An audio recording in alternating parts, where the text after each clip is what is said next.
আমি গতকাল থেকে মোটামুটি সবকিছু অবজার্ভ করছিলাম এবং খুব সম্ভবত এই প্রথম আমি সিএসটি থেকে যারা কন্টেন্ট ক্রিয়েটার্স আছে বা ব্লগার্স আছে তাদেরকে ডিফেন্ড করে কিছু কথা বলছি। অ্যান্ড আপনারা দেখেছেন যে এস বিকাশদার পেজটি সাসপেন্ডেড হয়ে গিয়েছে। সবাই বলেছে যে একটা পেজ গেলে আর একটা পেজ আসবে, কিন্তু আপনারা এটা প্রমাণ করেছেন যে আপনারা আসলে এই যে পেজ একটা গেলে আরেকটা দাঁড় করিয়ে দেওয়ার যে সামর্থ্য সেটা আপনাদের আসলে নেই।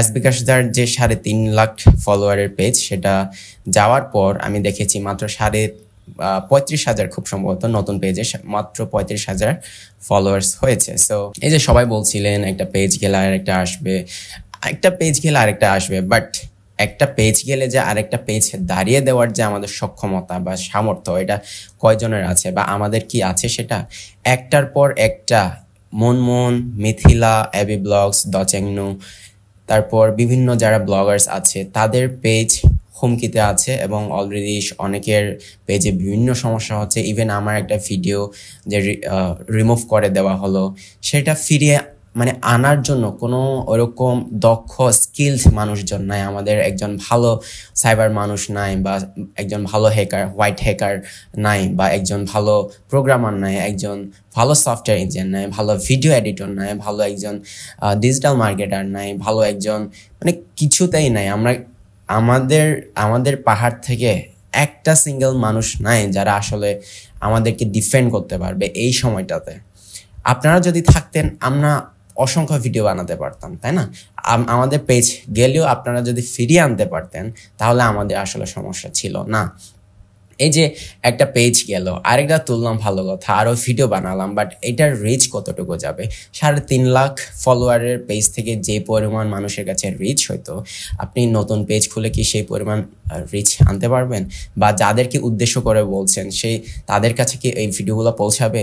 আমাদের মধ্যে এই ভিডিওগুলো থেকে যাচ্ছে, তাই না? সো এই ব্যর্থতা আসলে আমাদেরই, এই দায়টা আমাদেরই। এবং এই যে যারা কন্টেন্ট ক্রিয়েটার্স আছে সবাইকে আমরা যে একদম লাইন ধরে সিরিয়ালে যে গালিগালাজ করছি, আমরা তো গালাগালি করছি, বাঙালিরাও তাদেরকে গালাগালি করছে, তাদের পেজ, তাদের ভিডিওগুলো রিমুভ করে দিচ্ছে, পাশাপাশি লাইভ থ্রেডও পর্যন্ত আসতেছে, হুমকি আসতেছে। ইভেন দচেংনু খুব স্পষ্টভাবে বলে দিয়েছে যে অক্টোবরে তার পরীক্ষা এবং এই মুহূর্তে সে আসলে ভিডিও থেকে দূরে থাকতে চায়। ইভেন যে সে জুম চাষ নিয়ে যে একটা কবিতা দিয়েছে, এইটাতেও অসংখ্য বাঙালিরা গালাগালি করেছে, অসংখ্য থ্রেড দিয়েছে। ইভেন ইন্ডিয়া থেকেও পর্যন্ত অনেক মানুষজন খারাপ ভাবে বলছে।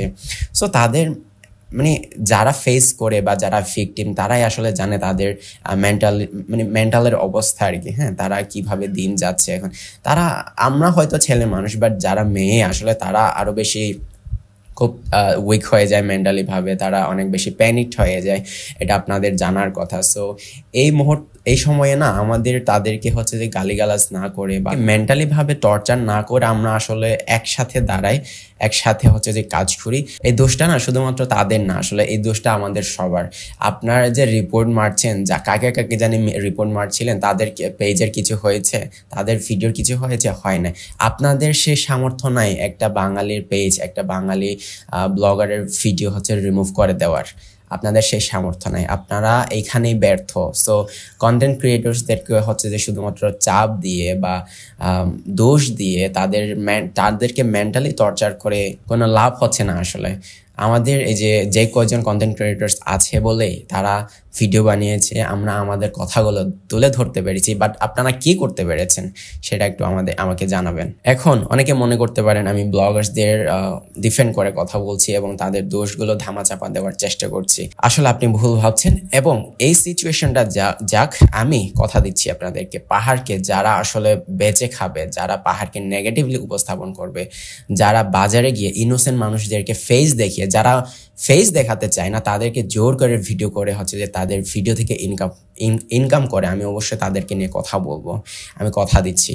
এবং আমাদের ব্লগার্স যারা আছে তাদেরকেও অবশ্যই সচেতন হতে হবে এই বিষয়গুলো নিয়ে। আমরা এই ধরনের সিচুয়েশন সবাই ফেস করছি। আপনাদের যদি এই সময়ও যদি আপনার এই শুভ বুদ্ধি যদি উদয় না হয়, আসলে কখনোই আর উদয় হবে না।